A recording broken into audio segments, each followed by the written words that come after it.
مسجد کے لیے کہیں تو مشکل میں پڑ جاتے ہیں، کسی نیک کام کے لیے کہیں تو 100 بہانے کرتے ہیں، سوچنے بیٹھ جاتے ہیں، تفتیش اور تحقیق شروع ہو جاتی ہے۔ ادھر عثمان بن عفان رضی اللہ تعالیٰ عنہ کہ ایک دفعہ اگر آقا علیہ السلام کہیں کون یہ شہادت دینا چاہتا ہے، لوگ ابھی سوچ رہے ہوتے ہیں، اپنے مالوں کا جائزہ لے رہے ہوتے ہیں کہ ہم کتنے مال کا اعلان کریں، اور آپ دیکھتے ہیں تو عثمان کھڑے ہو جاتے ہیں۔ یہ ایک دفعہ نہیں ہے، 2 دفعہ نہیں ہے، 10-20 مرتبہ نہیں ہے، جتنی بار بھی آپ نے خواہش کی اور جتنی مرتبہ بھی لوگوں کو ضرورت پڑی، عثمان لوگوں کے لیے موجود رہے۔ یہ ہے کردار، یہ ہے جو ہم چاہتے ہیں کہ آپ کے اندر پیدا ہو، آپ کی نسلوں تک یہ وراثت منتقل ہو کہ مال کی حیثیت کیا ہے، مال کی حیثیت کیا ہے۔ اور عثمان کی شہادت یہ سبق دیتی ہے کہ اگر اللہ کے رسول علیہ السلام کی اس بات پر قربان ہونے کا وقت آئے تو پھر ڈگمگاتے نہیں ہیں، پھر جان پیش کر دیتے ہیں۔ عثمان بن عفان فضیلتیں حاصل ہیں، اور ایسی فضیلتیں حاصل ہیں جو کائنات کے کسی اور فرد، مسلمان نہیں، کائنات کے کسی فرد کے حق میں نہیں آئی۔ اللہ کے رسول علیہ السلام فرماتے ہیں موسیٰ علیہ السلام کے بعد، موسیٰ کے بعد عثمان وہ شخص ہے جس نے سب سے پہلے اپنی بیوی کے ساتھ، اپنے گھر والوں کے ساتھ ہجرت کی۔ کہاں کی ہجرت کی تھی؟ حبشہ کی طرف ہجرت کی۔ اس وقت آپ کا ارشاد گرامی تھا کہ موسیٰ کے بعد اپنے اہل و عیال کے ساتھ، یعنی خاندانی نبوت میں سے جس نے ہجرت کی ہے وہ حضرت عثمان بن عفان رضی اللہ تعالیٰ عنہ۔ ایسا ارشاد، اور پھر ایک ہجرت نہیں، حبشہ سے واپس آ گئے، ایک افواہ پھیلی کہ مکہ والے مسلمان ہو گئے، عثمان واپس آ گئے، اور پھر دوسری ہجرت کی ہے مدینہ کے لیے، رسول اللہ صلی اللہ علیہ وسلم کے ساتھ آپ کے حکم پر دوسری ہجرت کی ہے۔ 2 ہجرتیں کی ہیں، 2 ہجرتیں، اور اللہ میرے رب نے کہا تھا جس نے ہجرت کی ہے اور جو فتح مکہ سے پہلے مسلمان ہوا ہے وہ فتح مکہ کے بعد مسلمان ہونے والوں سے بہت اعلیٰ مقام ہوا ہے، یہ برابر نہیں ہو سکتے۔ اور عثمان سابقون السابقون میں سے ہیں، سابقون الاولون میں سے ہیں، پہلے سال مسلمان ہونے والے ہیں۔ رسول اللہ صلی اللہ علیہ وسلم سے پہلی ملاقات ہوئی اس حوالے سے، اور اسی ملاقات میں اسلام قبول کرتے ہیں۔ اور عثمان کو کیا فضیلت حاصل ہے جو آج تک کسی کو حاصل نہیں ہوئی ہے؟ کیا فضیلت ہے بھائی؟ ذوالنورین، 2 نوروں والا، 2 نوروں والا۔ کون عثمان؟ جس کو اسی کے شہر میں اور اپنی خلافت کے زمانے میں لوگوں نے شہید کر دیا۔ وہ عثمان اتنا اعلیٰ ہے، اتنا اعلیٰ مرتبے پر ہے کہ رسول اللہ صلی اللہ علیہ وسلم نے 1 نہیں 2 بیٹیاں عطا فرمائی ہیں، اور کہا تھا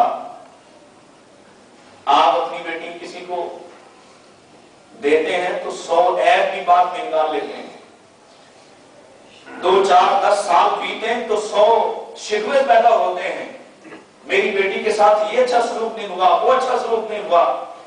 اور اگر کبھی ایسا ہو جائے کہ کسی کی ایک بیٹی اس پہلے سابقہ داماد کے ہاں فوت ہو جائے تو کوئی دوسری بیٹی نہیں دیتا جب تک کہ پہلی والی کے تعلق سے اور اس کے واسطے سے خوش نہ ہو۔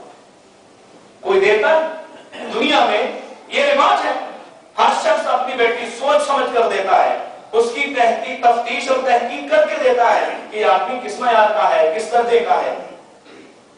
آپ نے اپنی ایک بیٹی دی اور اس کی تیمارداری کے لیے غزوہ بدر کے موقع پر آپ کو حضرت عثمان کو مدینہ میں چھوڑا، اور جب آپ واپس آئے تو رقیہ فوت ہو چکی ہیں، اور حضرت عثمان رضی اللہ تعالیٰ عنہ کو 2 دکھ ہے، ایک تو بیوی کی وفات کا اور دوسرا بدر کی جنگ سے پیچھے رہ جانے کا۔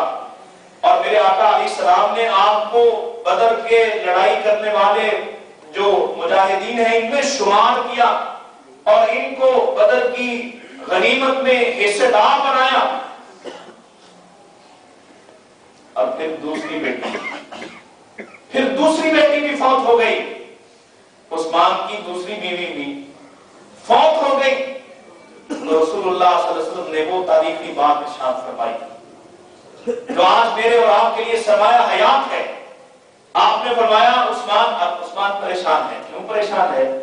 وہ جو سلسلہ تھا, وہ جو تعلق تھا رسول اللہ سے, اور میں جب گلیوں میں جاتا تھا, جب میں محفلوں میں جاتا تھا, تو لوگ میری عزت کرتے تھے, لوگ میرے ساتھ اچھا سلوک کرتے تھے, اور لوگ کہتے تھے یہ رسول اللہ کا داماد ہے. یہ رشتہ ٹوٹ گیا ہے, یہ رشتہ ٹوٹ گیا ہے. عثمان پریشان رہتے ہیں. اللہ کے رسول علیہ السلام نے لوگوں کے سامنے کہا, عثمان اگر میری 40 بیٹیاں ہوتی, میں یکے بعد دیگرے تیرے نکاح میں دیے چلے جاتا. اتنے راضی رہے آپ. اور کتنے سارے موقعوں پر علماء نے کہا کم و بیش 20 شہادتیں ایسی مسترد ملتی ہیں کہ جس میں رسول اللہ صلی اللہ علیہ وسلم نے عثمان کو جنتی قرار دیا. 20 شہادتیں ملتی ہیں, کم و بیش 20 شہادتیں کہ جس میں آپ نے لوگوں کے سامنے کہا عثمان فی الجنہ, عثمان فی الجنہ, عثمان فی الجنہ.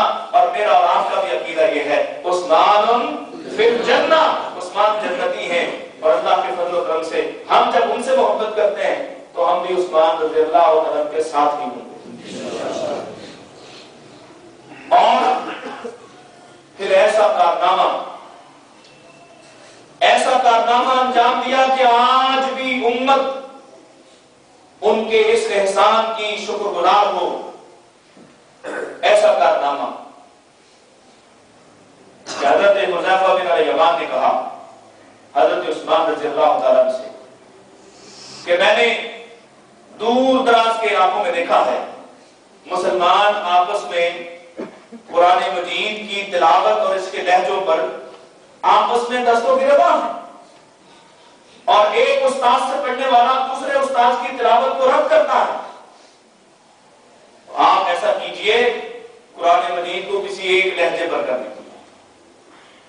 اب یہ کام اللہ نے عثمان کے لیے رکھا تھا, یہ کام اللہ نے عثمان کے لیے رکھا تھا. حضرت عثمان نے قریش کے لہجے پر, رسول اللہ کے خاندان کے لہجے پر قرآن کو جمع کر دیا, یہ جو آج آپ کے سامنے موجود ہے. اور اختلاف کا, عظیم اختلاف اور خطرناک اختلاف کا راستہ بند کر دیا ہے. اسی لیے آپ کو جامع القرآن کہتے ہیں, قرآن کو جمع کرنے والا. حالانکہ آپ نے جو پہلے کمیٹی بنی اس کے آپ رکن نہیں تھے, اس وقت آپ خلیفہ نہیں تھے, لیکن ان ساری باتوں کو چھوڑ کر کچھ لوگ بعد کے واقعے کو بنیاد بنا کر حضرت عثمان کو معقول ٹھہراتے ہیں. یہ عجیب منطق. جب عمر فاروق رضی اللہ تعالیٰ عنہ کی شہادت ہوئی تو 6 میں سے 3 رہ گئے آخرکار, جن پر لوگ خیال کرتے تھے کہ ان تینوں میں سے کسی ایک کو خلیفہ ہونا چاہیے. کون تھے؟ عثمان بن عفان, عبد الرحمن بن عوف اور حضرت علی رضی اللہ تعالیٰ عنہ. ان تینوں میں اب بات تینوں میں آئی تو عبد الرحمن بن عوف رضی اللہ تعالیٰ عنہ نے کہا میں اپنا نام واپس لیتا ہوں, اور پھر ان دونوں بزرگوں سے الگ الگ کہا کہ آپ مجھے اپنا اختیار عطا کر دیں.